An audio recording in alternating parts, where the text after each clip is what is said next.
오늘 고린도후서 11장 2절과 3절 말씀입니다. 고린도후서 11장 2절과 3절 말씀을 다 같이 읽습니다. 내가 하나님의 열심으로 너희를 위하여 열심을 내노니 내가 너희를 정결한 처녀로 한 남편인 그리스도께 드리려고 중매함이로다. 그러나 나는 뱀이 그 관계로 하와를 미혹한 것 같이 너희 마음이 그리스도를 향하는 진실함과 깨끗함에서 떠나 부패할까 두려워하노라. 아멘. 네, 우리가 성경을 읽다 보면은 자연스럽게 떠오르는 질문들이 있습니다. 그 중에 하나가 왜 하나님은 그 하나님의 백성들이 하나님께 순종하는 것을 그렇게 집착하실까? 그런 의문이 생깁니다. 우리 하나님하고 사람은 너무나 큰 차이가 있거든요. 하나님이 보실 때 정말 우리는 아무것도 아닌 그런 존재들일 텐데 우리가 하나님 앞에 순종을 한들 뭐 그것이 얼마나 대단하며 또 순종하지 못한다고 해서 또 뭐 그것이 얼마나 뭐 하나님 앞에 뭐 피해가 가겠습니까? 뭐 무슨 의미가 있을까 싶은데 하나님께는 그렇지가 않다는 거죠. 성경을 읽어보면 하나님은 우리의 순종에 아주 진심이시다. 그죠?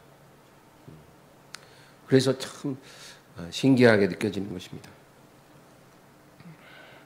하나님이 우리를 택하시고 구원하신 그 목적이 바로 순종이라고 성경은 말씀하고 있거든요. 그러니까 그냥 우리를 부르셔서 하나님 자녀 되게 하시고 구원해 주신 것에서 끝나는 게 아닌 거예요. 우리를 구원하신 목적이 있다는 거예요. 그게 뭐예요? 순종이라는 거죠. 심지어는 순종이 제사보다 낫다는 말씀까지 하죠. 제사가 뭐예요? 하나님을 예배하는 거잖아요. 근데 그거보다도 더 중요한 게 순종하는 거라는 거예요. 그러니까 순종보다 더 중요한 게 없는 거예요. 하나님이 제일 기뻐 받으시는 것이 우리의 순종이다. 그래서 우리가 왜 그러실까? 순종이 쉬우면 이런 질문이 안 생기는데 우리가 참 순종하기가 어렵거든요. 근데 하나님은 아주 순종의 진심이기 때문에 우리가 그런 의아함이 생긴다는 거죠. 그래서 이 구약 성경의 이스라엘 백성들이나 신약의 교회나 하나님이 바라시는 건 동일합니다. 그들의 순종하는 것입니다. 우리 오늘 에베소서 4장 13, 14절 한번 읽겠습니다. 우리가 다 하나님의 아들을 믿는 것과 아는 일에 하나가 되어 온전한 사람을 이루어 그리스도의 장성한 분량이 충만한 데까지 이르리니 이는 우리가 이제부터 어린 아이가 되지 아니하여 사람의 속임수와 간사한 유혹에 빠져 온갖 교훈의 풍조에 밀려 요동하지 않게 하려 함이라. 이 말씀이 되게 중요한데요. 여기 13절을 보면 우리가 다 하나님의 아들을 믿는 것과 아는 일에 하나가 되어 온전한 사람을 이루어 그리스도의 장성한 분량이 충만한 데까지 이르리니 그랬거든요. 그러니까 하나님께서 우리를 부르실 때 우리가 하나님의 아들이 누구예요? 예수님이죠. 예수님을 믿는 것과 아는 일에 하나 되라는 거죠. 그러니까 우리가 뭐 생긴 것도 다르고 뭐 각자가 처한 모든 삶이 다 다르지만 그러나 우리 인생의 가장 첫 번째 목적은 동일하다는 거예요. 그게 뭐예요? 예수님을 믿는 것과 아는 일에 하나 되어 온전한 사람을 이루는 것입니다. 그러니까 우리가 온전한 사람 되는 게 저와 여러분의 향한 하나님의 첫 번째 뜻입니다. 그러니까 구원받고 끝나는 게 아니라 구원받은 다음에 온전한 사람이 되는 거예요. 그럼 온전한 사람이 뭐냐? 그리스도의 장성한 분량이 충만한 데까지 이르는 게 온전한 사람. 쉽게 말해서 예수님을 쏙 빼닮은 사람. 예수님을 쏙 빼닮은 사람 되는 거. 그게 온전한 사람. 온전한 사람의 확실한 모델이 예수님이거든요. 예수님처럼 생각하고 예수님처럼 느끼고 예수님처럼 말하고 예수님처럼 행동할 수 있다면 그거야말로 온전한 사람인 거죠. 그게 이제 어려운 말로 그리스도의 장성한 분량이 충만한 데까지 이르는 거예요. 그러니까 하나님은 우리가 어떤 국적을 갖고 있든 남자든 여자든 뭐 배우든 못 배우든 가졌든 안 가졌든 그런 게 중요한 게 아니고 일단 구원받았다 그러면 우리의 인생의 첫 번째 목적이 동일해야 된다는 거예요. 예수님을 믿는 것과 아는 일에 하나 되어 온전한 사람 되는 거예요. 그러니까 여러분 이런 말씀이 성경에 흘러넘쳐요. 우리가 성경을 정직하게 읽으면 하나님이 우리에게 뭘 원하시는지 모를 수가 없어요. 그 다음에 14절 보면 이는 우리가 이제부터 어린아이가 되지 아니하여 사람의 속임수와 간사한 유혹에 빠져 온갖 교훈의 풍조에 밀려 요동하지 않게 하렵니다. 성경에 보면 이 어린아이에 대해서 이제 이야기를 합니다. 근데 어린아이처럼 되라 어린아이처럼 되지 않으면 천국에 들어가지 못한다. 이렇게 어린아이처럼 되라고 하실 때도 있고 어린아이가 되면 안 된다. 이럴 때도 있어요. 그러니까 잘 구분해야 돼요. 우리의 믿음은 어린아이처럼 순수해야 된다는 거죠. 그런 믿음이 있어요. 그러나 우리의 어떤 지혜에 있어서는 어린아이 같이 되면 안 되고 장성한 사람이 되어야 된다는 거죠. 여러분 어린아이가요. 어린아이의 그 안 좋은 특징이 하나 있어요. 그게 뭐예요? 분별력이 없다는 거예요. 애들은 분별이 안 돼요. 그래서 뭐가 좋은지 뭐가 나쁜지 분별 못 해요. 애들은. 근데 성숙한 어른은 분별하잖아요. 그러니까 어린아이처럼 되지 말고 사람의 속임수와 간사한 유혹에 빠져 온갖 교훈의 풍조에 밀려 요동하지 말라는 거예요. 세상의 풍조가 확 이렇게 흘러갈 때 거기 휩쓸려서 따라가지 말라는 거예요. 만민이 다 저쪽으로 가도 그냥 군중심리에 따라가지 말고 온전한 사람이 되어 분별하라는 거죠. 예수님은요 모든 제자들과 그를 추종하는 군중들이 다 예수님을 왕으로 추대를 했어요. 예수님처럼 왕이 되기에 합당한 사람이 없다는 거예요. 근데 예수님은 그냥 아주 무 자르듯이 탁 잘라버려요. 아예 1%에도 비중을 안 둬요. 그리고 산에 올라가 기도하셔. 그리고 심지어는 그의 수제자인 베드로가 무슨 말을 해도 그냥 호되게 야단을 칩니다. 네가 하나님의 일을 생각하지 않고 사람의 일을 생각하는도다. 사탄아 물러가라. 이렇게 야단을 칩니다. 그러니까 예수님은요 한 번도 미혹되거나 속임수에 빠지신 적이 없어요. 아주 정확하게 분별하시고 대응하시는 분이죠. 그러니까 우리가 예수님의 장성한 분량에까지 자라서 어린아이가 되지 말라. 이제 그 얘기인 것입니다. 성경은 우리에게 시종일관 얘기하는 게 너희가 하나님의 백성이 되었으면 하나님의 자녀가 되었으면 거기 머무르지 말고 거기 만족하지 말고 예수님을 쏙 닮은 온전한 사람이 되기 위해 힘쓰라는 거예요. 이것이 너희 인생의 최고의 목적이 되어야 된다. 아이고 사람이 한 번 사지 두 번 사냐 사는 날 동안 최대한 즐겁게 누리고 행복하게 그러고 살다 가야지. 이런 생각은요. 우리가 육에 속했을 때는 그런 생각을 할 수밖에 없어요. 그러나 우리가 이제 거듭나면 그렇게 생각하면 안 된다. 행복하지 말라는 뜻이 아니에요. 그것이 최고의 인생의 목적이 아니라는 거죠. 그건 뭐예요?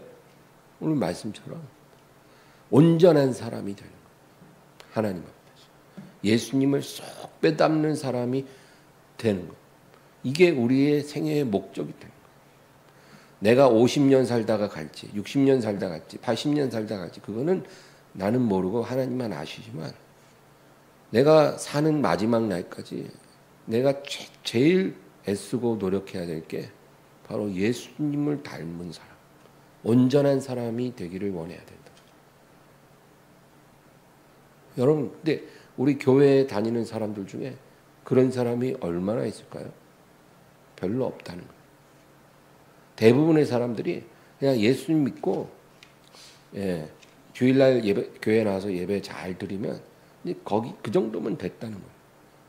이제 구원 받았으니까 이제 뭐 그냥 적당히 살면 되는 거지. 뭐 그렇게 막 죽을 똥 살 똥 예수님을 닮으려고 애를 쓰는 사람 별로 없다는 거예요. 그러니까 대부분의 사람들이 성경을 따라서 살지를 않는 거예요. 그냥 자기가 딱 기준을 세워놓고 그 안에서만 믿는 거예요.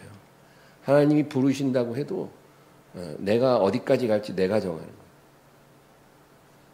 예수님을 온전한 사람으로서 쏙 빼닮을 수 있도록 우리가 그렇게 나아가려면 우리가 죽는 날까지도 우리는 계속 전진해야 되는 거잖아요. 근데 그런 생각을 가진 성도가 별로 없다. 대부분의 성도들은 이러한 영적 성장에 대한 그런 의지가 너무 약하다는 것입니다. 근데 하나님은 우리가 예수 믿고 구원받고 나서 그냥 적당히 살다가 때 되면 오라고 우리를 부르신 게 아닙니다. 그래서 우리가 성경을 한번 다시 읽어보세요.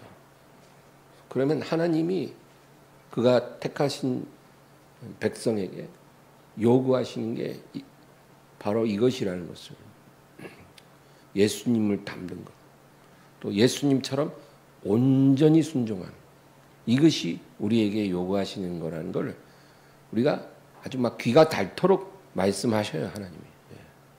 그렇게 하나님이 주구장창 그 얘기만 하시는데도 그거를 못 깨닫고 그냥 내 마음대로 산다는 게 참 놀라울 따름이에요. 내가 예수님을 닮기 원하고 온전히 순종하기를 원하는데 그렇게 안 돼서 막 마음이 아프고 그리고 회개하고 기도하고 그건 좋아요. 그런 사람은 깨어있는 사람이에요. 하나님이 기뻐하는 사람. 완전해야 기뻐하는 게 아니에요. 근데 대부분의 성도들은 아예 그러려고 하는 마음 의지 자체가 없다는 거예요. 그냥 믿고 구원 받았으면 이제 내가 원하는 대로 좀 살고 싶은 거예요. 그러니까 성경은 우리에게 예수님을 닮아라, 온전한 사람으로 살아라 그렇게 우리에게 말씀하셨는데 시종일관 우리는 다른 생각을 갖고 있으니까 성경이 재미가 없는 거예요. 내가 듣고 싶은 말씀을 성경이 말씀하면 성경이 재밌는데 내 생각과 하나님의 생각이 너무 다르니까 성경이 재미가 없는 거예요. 그래서 좀 읽다가 말고 포기하는 거예요. 내가 원하는 얘기를 안 해주거든. 여러분 우리가 그렇게 신앙생활을 하면요. 그럼 누가 제일 좋아하겠어요? 유혹하는 자, 원수가 제일 좋아하죠. 원수 마귀가 그거 제일 좋아해요. 하나님의 말씀에 관심이 없는 거예요. 우리가. 그럼 마귀가 제일 좋아하죠. 그러고 이제 마귀가 무슨 일을 해요? 자기의 종들을 보내요. 거짓 선지자들, 거짓 교사들 이런 사람들을 보내서 우리가 듣고 싶은 얘기를 하게 하는 거예요. 달달한 소리. 그리고 우리를 살살 꼬여서 끌고 가는 거예요. 그래서 그거를 뭐라 그래요? 다른 예수, 다른 복음 이렇게 표현하는 거예요. 유다서 1장 3절 4절 읽겠습니다. 사랑하는 자들아, 우리가 일반으로 받은 구원에 관하여 내가 너희에게 편지하려는 생각이 간절하던 차에 성도에게 단번에 주신 믿음의 도를 위하여 힘써 싸우라는 편지로 너희를 권하여야 할 필요를 느꼈노니 이는 가만히 들어온 사람 몇이 있음이라. 그들은 옛적부터 이 판결을 받기로 미리 기록된 바니 경건하지 아니하여 우리 하나님의 은혜를 도리어 방탕한 것으로 바꾸고 홀로 하나이신 주제 곧 우리 주 예수 그리스도를 부인하는 자니라. 아멘. 그러니까 교회 안에 가만히 들어온 사람들이 있다. 교회는 누구나 들어올 수 있잖아요. 근데 하나님의 사랑하시고 택하신 사람만 들어오는 게 아닌 거죠. 하나님이 부르시지 않았는데 원수가 파송한 그런 사람들도 이제 가만히 들어오는 거예요. 그들은 처음부터 이제 구원과 상관이 없고 하나님의 심판의 판결을 받기로 작정된 자들임에도 마치 양무리의 일원처럼 그렇게 교회 안에 들어온다는 거예요. 그래서 경건하지 아니하고 우리 하나님의 은혜를 도리어 방탕한 것으로 바꾼다. 우리 하나님의 은혜를 방탕한 것으로 바꾼다. 이게 뭘 말할까요? 하나님이 우리에게 은혜를 주셨는데 그 귀한 은혜를 방탕한 것으로 싹 형질 변경을 해버려요. 그러니까 하나님의 진리를 이렇게 바꿔버린다는 거죠. 그래서 아까 말한 것처럼 우리가 하나님의 택하심을 받고 부르심을 받고 구원을 받은 것은 무엇을 위해서라 그랬어요? 온전한 사람 되는 거라 그랬잖아요. 온전한 사람이 되는. 그게 목적인데 이 사람들이 교회에 와서 이 은혜를 방탕한 것으로 싹 바꿔서 뭐라 그러냐면 우리가 구원을 받게 된 것은 하나님이 이 땅에서 우리로 즐겁게 살고 아주 뭐랄까 이 세상의 모든 즐거움을 다 누리고 살도록 우리를 부르신 거라는. 굉장히 괜찮잖아요. 예? 내가 방금 이렇게 내 입으로 말했는데도 은혜가 돼. 너무 괜찮은 말이야. 예. 저도 이런 복음 좀 전해봤으면 좋겠어요. 사람들이 안 좋아할 수가 없어. 이런 얘기를 하면. 예수님이 여러분을 위해 십자가의 구원을 이루어 주신 것은 여러분을 구원하심으로 여러분이 이 세상에서 성공하기를 원하고 부요하기를 원하고 행복하고 즐겁기를 원하기 때문이에요. 그러니까 여러분 그렇게 살아야 될 권리가 있다. 근데 그 말이요, 그 자체로는 틀린 말은 아니에요. 예수님은 우리의 성공을 원하세요. 우리의 행복을 원하세요. 그건 틀린 말은 아니에요. 그런데 하나님이 의도하시는 성공이나 행복과 우리가 생각하는 성공이나 행복이 다르기 때문에 문제가 돼요. 근데 이런 사람들은 교회에 들어와서 그거를 적당히 이렇게 싹 섞어버려요. 그래서 그게 뭐예요? 하나님이 우리에게 주고 싶은 성공은 굉장히 거룩한 성공인데 그거를 이 세상에 속된 성공으로 싹 바꿔버려요. 똑같은 성공이니까 별 차이 없다는 싹 바꿔요. 세속적인 성공으로. 하나님이 우리에게 주시려고 하는 행복은 아름다운 행복인데 그거를 이 세상의 쾌락을 최대한 만끽하는 행복으로 싹 바꿔요. 그게 바로 우리 하나님의 은혜를 도리어 방탕한 것으로 바꾼 미혹이에요. 홀로 하나이신 주제 곧 우리 주 예수 그리스도를 부인하는 자라. 이 예수님을 부인한다는 게 그 예수님의 이름을 부인한다는 게 아니에요. 다른 예수를 우리에게 가르치는 거예요. 진정한 예수님이 아니라 우리가 만들어낸 예수. 그런 예수예요. 다른 예수, 다른 복음. 그러니까 이스라엘이요, 여러분. 모세가 시내산에 올라가서 하도 안 내려오니까 여호와 하나님을 만들어내라 그러잖아요. 아론에게. 그러니까 아론이 그러면 너희의 모든 금부치를 다 가져와라 하고 불에다 녹여갖고 조각해서 뭘 만들었어요? 황금 송아지를 만들었어요. 황금 송아지를 탁 만들어 놓고 딱 백성 앞에 세워놓고 이것이 너희를 애굽에서 구원해낸 여호와 하나님입니다. 그렇게 선포를 해요. 아론이 대제사장이고. 그러니까 백성들이 좋아 죽어 막 이제까지는 하나님이 막연했는데 너무 확실하다는 거예요. 번쩍번쩍 빛나는 송아지가 하나님이라니까 너무 좋아갖고 막 마시고 먹고 춤추고 노래하고 뛰노는 거예요. 너무 좋아해요. 근데 그거를 하나님이 어떻게 보셨겠어요? 말도 안 되는 거죠. 그러니까 우리는 그 얘기를 들으면 어떻게 저럴까 그런데 사실 오늘날에도 그렇게 신앙생활하는 사람들이 굉장히 많다는 거예요. 다른 예수를 만들어 놓고 그 예수를 믿고 다른 복음을 좋아하고 그래요. 하나님이 우리에게 주시려고 하는 것과 다른 것을 구하면서 하나님께 감사하고 그런 사람들이 많다. 오늘 본문 고린도서 11장 2절 3절 다시 읽겠습니다. 내가 하나님의 열심으로 너희를 위하여 열심을 내노니 내가 너희를 정결한 처녀로 한 남편인 그리스도께 드리려고 중매함이로다. 그러나 나는 뱀이 그 관계로 하와를 미혹한 것 같이 너희 마음이 그리스도를 향하는 진실함과 깨끗함에서 떠나 부패할까 두려워하노라. 2절 보면 내가 하나님의 열심으로 너희를 위하여 열심을 내노니 누구의 말이에요? 바울 사도죠.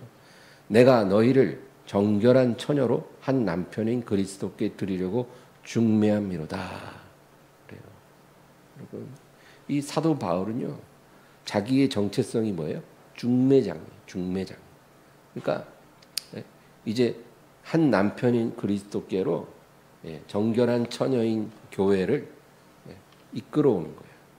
그래서 혼사를 이루는 게 중매장인 자기의 사명이다.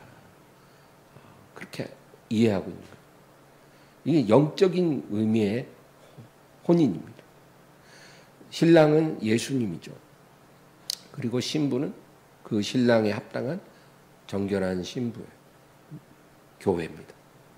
그 교회를 이루는 구성원이 저와 여러분 모두예요. 그리고 3절에 뱀이 그 관계로 하와를 미혹한 것 같이 너희 마음이 그리스도를 향하는 진실함과 깨끗함에서 떠나 부패할까 두려워하노라.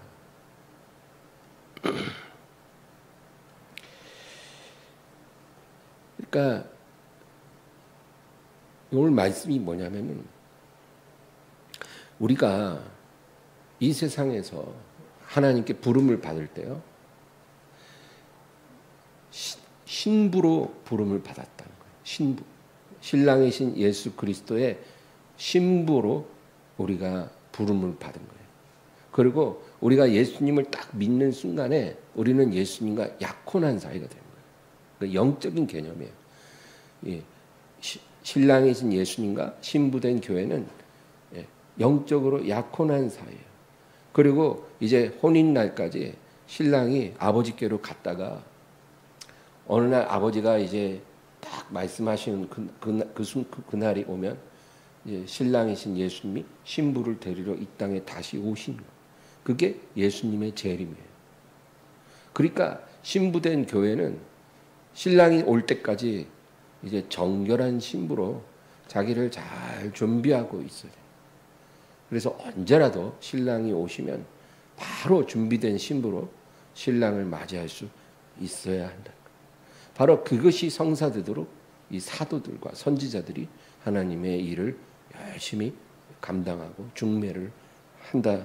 이제 그 얘기인 거죠.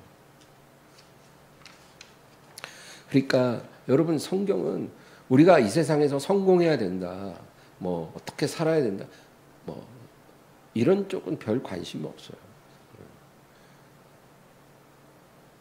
그리고 성경은 오로지 신랑을 맞을 준비가 잘 되어 있기를 우리에게 수없이 권면하는 거예요. 그게 제일 중요하다. 왜냐하면 이 세상은 잠깐 나그네 길이고 또 신부가 준비하는 시간이라는 거죠. 그리고 신랑이 오면 모든 것이 다 결론을 맺는 날인 거예요. 그것이 정말로 우리의 생애의 가장 위대한 날이 되는 것입니다. 그 다음 절 4절 읽겠습니다. 만일 누가 가서 우리가 전파하지 아니한 다른 예수를 전파하거나 혹은 너희가 받지 아니한 다른 영을 받게 하거나 혹은 너희가 받지 아니한 다른 복음을 받게 할 때에는 너희가 잘 용납하는 거야. 바울이 자기는 신부를 신랑에게 이끌어오는 중매 사명을 갖고 있다는 얘기를 하고 나서 이어서 이렇게 말을 해요. 그런데 내가 너희를 신랑에게 이끄는 일을 그렇게 힘들 수가 없는데 내가 아무리 말해도 너희가 이해가 더디고 순종을 잘 안 하는데 그런데 어찌하여 교회에 가만히 들어온 사람들이 너희에게 우리가 전하지 않은 다른 예수를 전파하거나 다른 영을 받게 하거나 다른 복음을 받게 할 때는 너희가 어떻게 그렇게 잘도 받아먹냐는 거예요. 이상하다는 거예요. 그 왜 그럴까요? 우리가 원하는 걸 주니까 잘 받아먹는 거예요. 예. 그 어린 나이에게 음식을 먹여보는 그 엄마들이 그런 거 경험하지 않나요? 애기들도 좋아하는 음식 있고 싫어하는 게 있잖아요. 뭐 몸에 좋은 건 잘 안 먹으려고 그러잖아요. 그렇게 입에다 갖다 대도 자꾸 그러고 막 안 먹어요. 근데 애기들 좋아하는 거 뭐예요? 달달하고 맛있는 거. 그런 거 이렇게 주면 잘 먹잖아요. 예? 저는 애기는 안 길러봤지만 강아지를 길러봐서 알아요. 강아지도 똑같아요. 다 잘 먹는 게 아니에요. 사료는 잘 안 먹어요. 사료를 주면은 진짜 배고플 때만 먹어요. 근데 사람 먹는 거 있잖아요. 예? 제가 먹고 있는 거, 고기류 뭐 이런 거 주면 막 아주 그냥 까무라쳐요. 얼마나 좋아서 막 침을 뚝뚝 흘리고 혓바닥 내면 내가 줄 때까지 안 떠나요 그 자리를. 그리고 하나 주면 진짜 과장 안 하고 0.1초 만에 사라져요. 씹지도 않고 훅. 그리고 또 쳐다보고 있어요. 야, 좀 씹어. 그러면 요집 씹지도 않고 바로 들어가고 또 나만 쳐다보고 있어요. 근데 교회도 그렇다는 거예요. 영적으로 보면 우리가 원하는 거를 누가 주면 그건 잘 받는다는 거예요. 그러니까 다른 예수, 다른 영, 다른 복음을 가지고 들어오는 그러한 자들이 있다 이 얘기죠. 근데 이게 고린도 교회만의 문제가 아니었어요. 갈라디아 교회도 똑같은 문제가 있었대요. 갈라디아 1장 6절입니다. 그리스도의 은혜로 너희를 부르신 이를 이같이 속기 떠나 다른 복음을 따르는 것을 내가 이상하게 여기노라. 그 밑에 9절 10절 읽겠습니다. 우리가 전에 말하였거니와 내가 지금 다시 말하노니 만일 누구든지 너희가 받은 것 외에 다른 복음을 전하면 저주를 받을지어다. 이제 내가 사람들에게 좋게 하랴 하나님께 좋게 하랴 사람들에게 기쁨을 구하랴 내가 지금까지 사람들의 기쁨을 구하였다면 그리스도의 종이 아니니라. 그러니까 솔직히 다른 복음 전하면 사람들이 잘 받을 거 알아요. 공격받지 않고 사람들이 좋아하라 해요. 네. 그래서 진짜 저도 그렇고 뭐 다른 복음 전하고 싶은 생각이 들어요. 사람들이 좋아할 말을 해주고 싶어요. 성경에 있지 않지만 사람들이 뭘 원하고 뭘 듣고 싶은지 아니까 그 말을 이렇게 살살 섞어갖고 이렇게 좋아하게끔 하면 좋죠. 그런데 바울이 뭐라 그래요? 내가 사람들에게 좋게 하랴 하나님께 좋게 하랴 사람들에게 기쁨을 구하랴 내가 지금까지 사람들의 기쁨을 구하였으면 그리스도의 종이 아니니라. 그리스도의 종이라면 그럴 수가 없다 그거죠. 예. 여러분 제가 이 말씀을 준비하는데 로버트 슐러 목사가 생각이 났어요. 로버트 슐러 목사라고 다 아시죠? 예, 긍정의 믿음. 지금은 이제 조엘 오스틴이라는 사람이 이제 그 바톤을 이어받았지만 한 30년 전만 해도 로버트 슐러 목사가 그것으로 창시자와 같은 그렇게 아주 유명한 분이에요. 그 로버트 슐러 목사가 그 긍정의 믿음으로 이제 또 번영의 믿음, 성공의 믿음 이런 거를 전했어요. 텔레비전 설교를 하는데 얼마나 사람들이 좋아하는지 몰라요. 그러니까 막 몇만 명이 몰려오고 막 헌금도 엄청나게 들어오고 그러니까 그 캘리포니아의 수정교회 크리스탈 처치를 세웠어요. 너무나 아름다운 마치 천국의 성을 옮겨다 놓은 것처럼 유리로만 된 화려한 교회를 지었어요. 그래서 믿지 않는 사람도 미국에 관광 가면 그 크리스탈 처치를 가볼 정도로 그렇게 세계적으로 유명한 건물이에요. 그리고 그 크리스탈 처치의 예배는 전 세계 텔레비전으로 다 방송이 돼요. 막 인산인해로 사람들이 막 모여 있죠. 거기 온 성도들은 다 예수 이름으로 복을 많이 받기를 원했던 사람들이에요. 그 로버트 슐러 목사가 어떻게 됐습니까? 파산했어요. 완전히 파산했어요. 그래서 이제 그 교회 교인이 하나도 없고 그리고 그 교회는 카톨릭에 매각됐어요. 예, 끝나버린 거예요. 하나님이 왜 그렇게 하셨을까요? 여러분, 하나님께서 일부러 그렇게 하시는 거예요. 그 열매가 굉장히 풍성해 보이지만 그것은 온전한 복음에서 맺어진 열매가 아니라는 거예요. 성경이 말하는 복음이 아니에요. 성경이 증언하는 예수가 아니에요. 그러니까 처음에는 풍성하지만 마지막은 그렇게 초라하고 비참한 거예요. 이 세상에서도 그런 거를 우리가 볼 수 있지만 예수님이 이 세상에 다시 오실 때 모든 것이 다 명확하게 드러나는 거예요. 그래서 우리가 진리를 사모해야 돼요. 다 저리로 간다고 그 길이 옳은 길이 아니에요. 하나님이 뭐라고 말씀하신지를 스스로 간절함을 갖고 연구하고 기도하고 하나님께 물어봐야 돼요. 우리가 정말 온전한 마음으로 구하면 하나님이 우리에게 분별력을 다 주신 거예요. 예. 언제까지 목사가 말하는 말만 따라가겠어요? 그 목사가 올바른 말하면 다행이지만 올바른 말을 안 하면 어쩔 거예요? 위험하잖아요.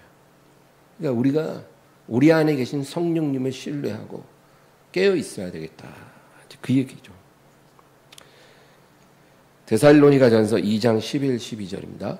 너희도 아는 바와 같이 우리가 너희 각 사람에게 아버지가 자기 자녀에게 하듯 권면하고 위로하고 경계하노니 이는 너희를 부르사 자기 나라와 영광에 이르게 하시는 하나님께 합당히 행하게 하려 함이라. 여기 보면 11절 너희도 아는 바와 같이 우리가 너희 각 사람에게 아버지가 자기 자녀에게 하듯 권면하고 위로하고 경계한다. 아까 고린도후서 11장에는 뭐라 그랬어요? 사도 바울이 내가 너희를 신랑 되신 그리스도께 인도하는 정결한 신부를 인도하는 중매장이가 되었다 그랬잖아요. 근데 이제 데살로니가 교회는 뭐라 그러냐면 내가 너희를 마치 아버지가 자녀에게 자기 자녀에게 하듯이 권면하고 위로하고 경계한다. 어떤 때는 중매장이 역할을 하고 또 어떨 때는 마치 친아버지가 자기 자녀에게 말하듯이 그렇게 대한다는 거죠. 그 뭐예요? 권면하고 위로하고 경계한다는 거예요. 권면이라는 거는 타이르고 가르치는 거예요. 네. 이렇게 부드럽게 잘 타이르고 가르쳐주는 거예요. 그게 권면이에요. 그래서 교회의 권사님이라고 그러잖아요. 권사라는 거는 권면하는 직분자예요. 그래서 권사님들은 영적으로 성숙해야 되고 말씀과 기도로 충만해야죠. 그래서 교회에 와서 연약하고 어리석은 성도들을 권면해 주는 하나님의 진리로 걸어갈 수 있도록 잘 잘 타일러주고 가르쳐주는 그런 일을 하는 거죠. 근데 사도도 역시 성도들을 마치 아버지가 아들에게 하듯이 권면했다는 거예요. 그다음에 위로라는 것은 상처를 싸매주고 격려해주는 거예요. 성도들이 어리석어서 넘어지잖아요. 자기가 실수하잖아요. 그럴 때 정죄하고 비판하는 게 아니라 위로해 주는 거죠. 상처를 싸매주는 거예요. 그 다음에 경계한다는 것은 엄하게 권면하는 거예요. 경계라는 말은 그냥 부드러운 권면이 아니라 엄한 권면이에요. 그래서 어떤 잘못을 저지를 때 아주 심각하게 충고를 해줘요. 너 그러면 안 돼. 큰일 나. 죽어. 하나님 앞에 야단 맞아. 그러니까 조심해야 돼. 아주 심각하게 충고를 해주거나 책망을 해주는 거예요. 이게 경계.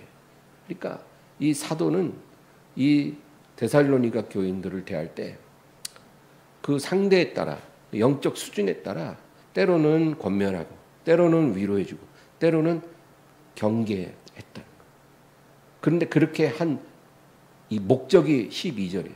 이는 너희를 부르사 자기 나라와 영광에 이르게 하시는 하나님께 합당히 행하게 하려 함이라. 그게 목적이라는 거예요.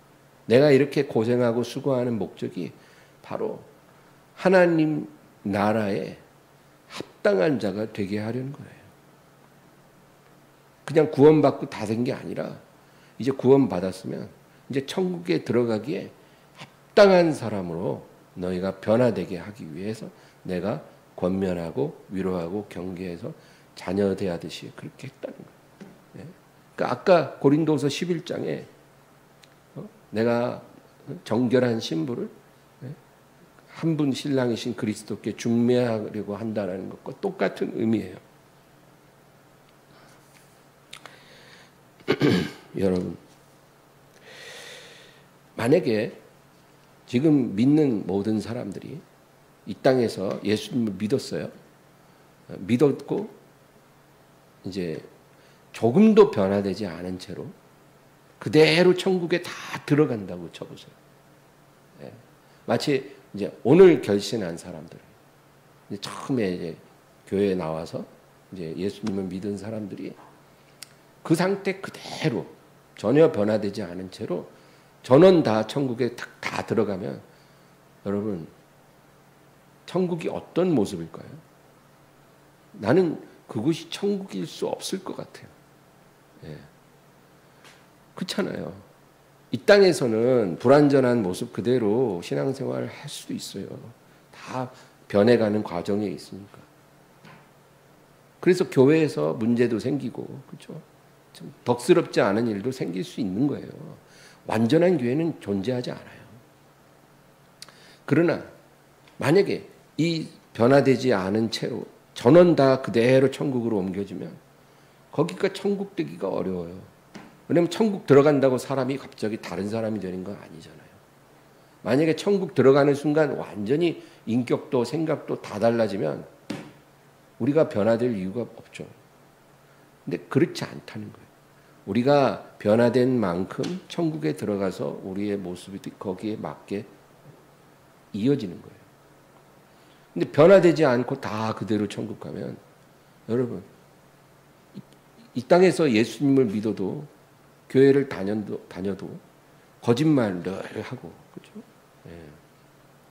사람들하고 막 시기 질투하고 막 미워하고 다투고 당짓고 분쟁하고 용서하지 못하고 돈 좋아하고 자리 좋아하고 명예 좋아하고 아기다툼하고 이렇게 사는 크리스찬들이 얼마나 많아요. 근데 이런 사람들이 하나도 안 변하고 다 천국에 그대로 다 옮겨지면 거기도 그런 모습으로 와글와글 하면 그게 천국이에요? 아니, 그런 천국 별로 사모가 안 되는 이유. 그러니까 우리 하나님의 마음도 똑같아요. 하나님께서 그 나라를 예수님에게 다 주셨잖아요. 그럼 예수님의 나라가 이제 다가오고 있어요.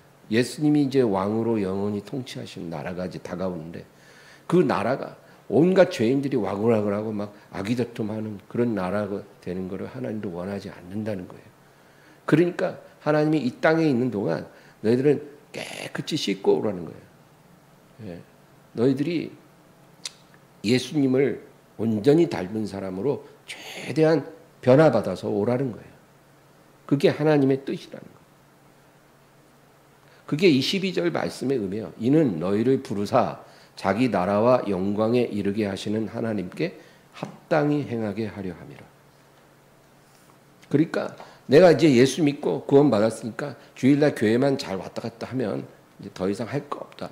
이렇게 생각하고 신앙생활하는 사람들은 전혀 성경적으로 이제 믿음을 갖고 있지 않은 겁니다. 생각을 바꿔야 돼요.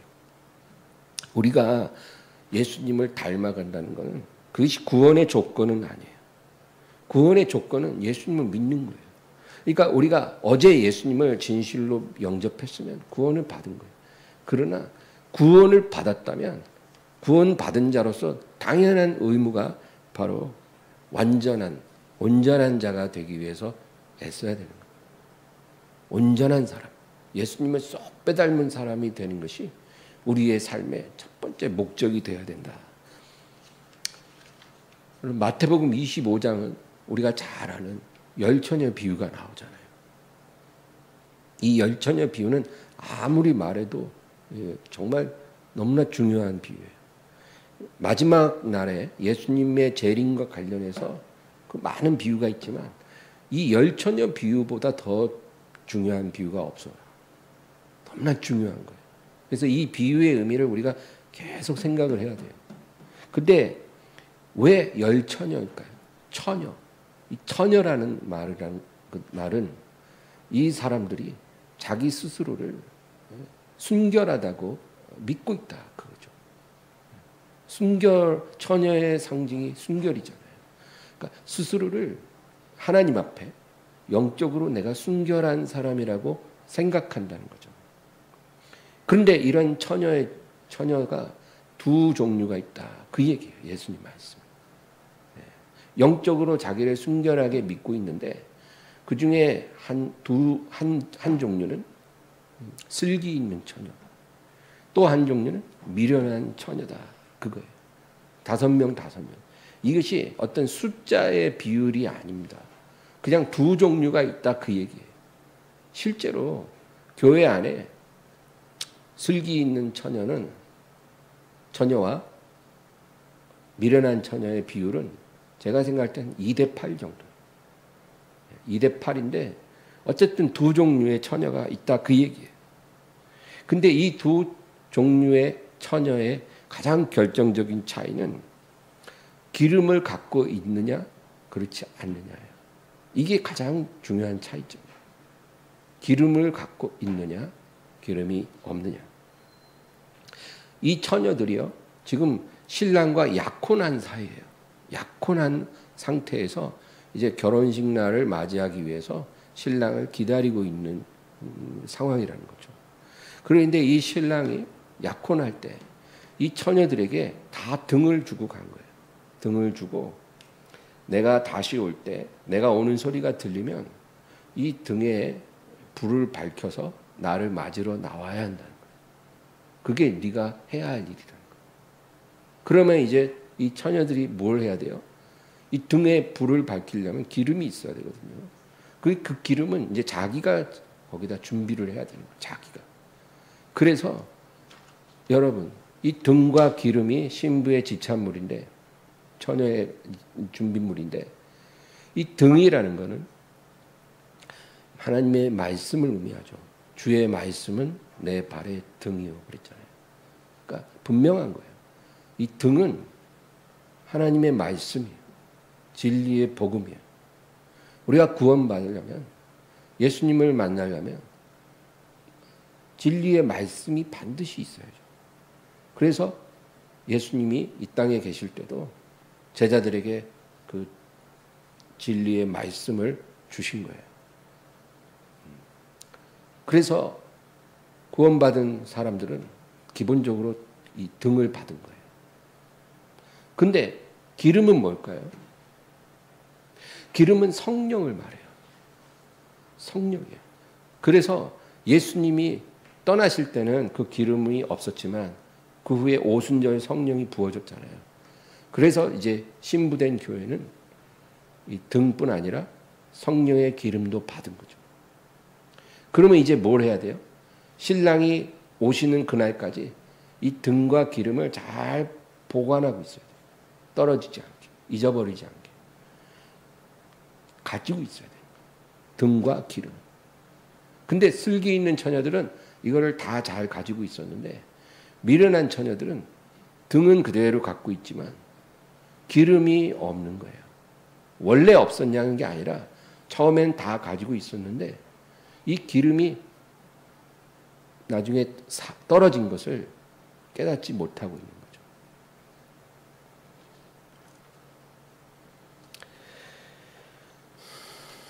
여러분, 이 등과 기름은요, 처녀가 준비할 가장 중요한 준비물인데 이 두 가지 물건은 별개의 물건이 아니라는 거예요.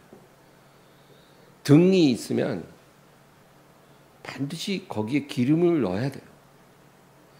그래야 불을 밝혀서 신랑을 맞으러 나갈 수가 있는 거예요. 그러니까 등과 기름은 별개의 물건이 아니고 둘이 결합이 되어야 비로소 등불이 밝혀지고 신랑을 맞이하는 준비가 된 거예요. 그러니까 그게 무엇을 의미할까요? 우리가 하나님의 말씀을 받았잖아요. 그러면 거기서 다 충분한 게 아니고 성령도 우리가 받아서 이 두 가지가 결합이 돼야 돼요. 결합이 된다는 건 뭘 말하냐면 성령의 역사로 하나님의 말씀이 이해되고 성령의 역사로 하나님의 말씀이 믿어지고 그리고 성령의 역사로 하나님의 말씀이 순종이 되어지는 걸 말해요. 이거 중요한 영적 진리예요. 우리가요 그냥 기름 없이 성령 없이 하나님 말씀만 열심히 읽고 배워요. 그래서 머릿속에 하나님 말씀이 들어왔어요. 그러면 그걸로 충분하지가 않은 거예요. 그거는 능력이 없어요. 말씀을 갖고 있지만 별 소용이 없어요. 마치 등만 있고 기름이 없어서 불을 못 켜는 것과 똑같아요. 내 힘으로는 하나님 말씀을 온전히 이해하는 게 불가능해요. 여러분 말씀 아무리 읽어도 이해가 안 되잖아요. 왜 그럴까요? 성령이 도와주지 않으니까 이해가 안 되는 거예요. 말씀이 아무리 믿으려고 해도 안 믿어지잖아요. 왜 그래요? 말씀을 믿어지게 하는 게 성령의 역사거든요. 근데 성령 없이 믿으려 하니까 안 믿어지는 거예요. 말씀을 내가 배운 대로 순종하고 싶은데 순종을 못 하잖아요. 왜 그래요? 성령이 없으니까 순종이 안 되는 거예요. 하고 싶어도 순종을 못 해요. 성령이 없으면. 그러니까 말씀만 가지고는 우리가 하나님의 뜻대로 살 수가 없는 거예요. 그러니까 반드시 이 등에 기름이 부어져서 불이 확 밝혀져요. 말씀이 깨달아지고 믿어지기 시작하고 그리고 말씀에 순종이 되기 시작하고 예전에 안 됐던 것이 되는 거죠. 용서를 못하는 것이 용서가 돼요. 사랑할 수 없는 사람을 사랑하게 돼요. 내가 극복할 수 없었던 어떤 죄의 문제가 해결이 돼요. 막 육신의 정욕이 끌어오르면 옛날에는 그걸 이기지 못하는데 이겨져요. 돈에 대한 막 집착이 옛날에는 막 너무나 강해서 내가 항상 넘어졌는데 이제는 그런 집착이 딱 조절이 돼요. 그게 어떻게 되겠어요? 내 힘으로 되는 게 아니라 성령의 기름이 부어져서 등이 밝혀지면 그게 되는 거예요. 그러니까 하나님의 말씀은 반드시 성령의 기름과 결합되어야만 능력이 나오는 거예요. 그러니까 슬기 있는 처녀들은 바로 이게 되는 거예요. 그러니까 신랑을 맞이하는 거죠. 근데 미련한 처녀들은 기름 없이 등만 갖고 있는 거예요. 그러니까 얼마나 미련해요. 이런 상태에서는요, 이제 신랑이 오는 소리가 딱 나잖아요. 그러면 그때 부랴부랴 기름을 찾으려고 해도 그 기름이요, 그때는 바로 채워질 수 있는 그런 기름이 아니에요. 그 기름이. 네? 내가 그냥 아이고 부랴부랴 뭐 어떻게 그냥 즉시로 막 임시 방편으로 구할 수 있는 그런 기름이 아닌 거예요. 근데 그런 기름인데 전혀 준비도 안 해놓고 그러고 자다가 신랑이 오는 소리에 헐레벌떡 허둥지둥. 그러니까 미련하다는 거죠. 그러니까 자기를 처녀라고 믿고 있는데 미련한 처녀예요. 이런 처녀가 교회 안에 대부분이에요. 너무나 안타까워요. 근데 저와 여러분은 그런 처녀가 아니라고 저는 믿어요. 왠지 아세요? 내가 기분 좋게 하려고 하는 소리가 아니라 이 성령의 기름은 기도를 꾸준히 하는 사람만이 그 기름을 보충할 수가 있거든요. 다른 방법으로는 안 돼요. 열렬히 꾸준히 기도하는 사람이 그 기도를 할 때 그 기름이 부어지고 보충이 되는 거예요. 그러니까 이렇게 기도 시간에 열심히 나오는 사람들은 기름이 떨어지면 또 보충하고 떨어지면 보충하고 해야 된다는 걸 아니까 이렇게 기도하러 나오는 거예요. 몸이 피곤하고 힘들어도. 그러니까 이렇게 기도에 나오는 성도들이야말로 슬기 있는 처녀이죠. 근데 정말 이 말씀을 들어야 될 미련한 처녀들은 또 이런 말씀 또 듣는 자리에 나오지도 않아요. 그러니까 있는 자는 더 받아 풍성해지고 없는 자는 그 있는 믿음도 잃어버려요. 정말 들어야 될 사람들은 이 말씀을 안 듣는다는 거예요. 그리고 이 말씀 없이도 구원받을 만한 사람이 이 말씀을 더 많이 듣고 더 견고해지는 거예요. 이런 일들이 일어나고 있다. 이제 그 얘기인 것이죠. 그래서 오늘 여러분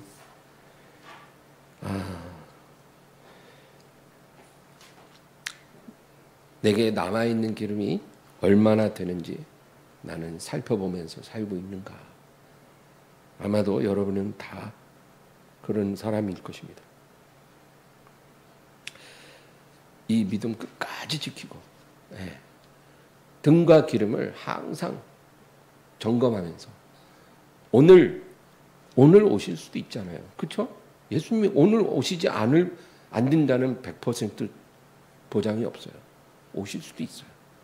그러니까 슬기 있는 처녀들은 내가 비록 너무 더디 오셔서 지쳐가지고 졸고 있을지라도 신랑이로다 하면 즉시 일어나서 바로 준비해서 신랑 맞으러 나갈 수 있으니까 걱정이 없어요. 왜? 우리에게는 등과 기름이 항상 준비되어 있다는 거죠. 이렇게 살아가기를 주의 이름으로 축원합니다. 하나님 아버지 감사합니다. 오늘도 기도하게 하시고 주여 성령의 기름이 우리에게 항상 부어져서 우리에게 주신 등불을 밝히면 조금도 부족함이 없도록 하시고 어리석은 처녀가 아니라 슬기 있는 처녀가 되어 우리 주님의 날에 기쁨으로 주님을 맞이할 수 있는 저희들이 다 되도록 도와주시옵소서. 축복하며 예수님의 이름으로 기도합니다.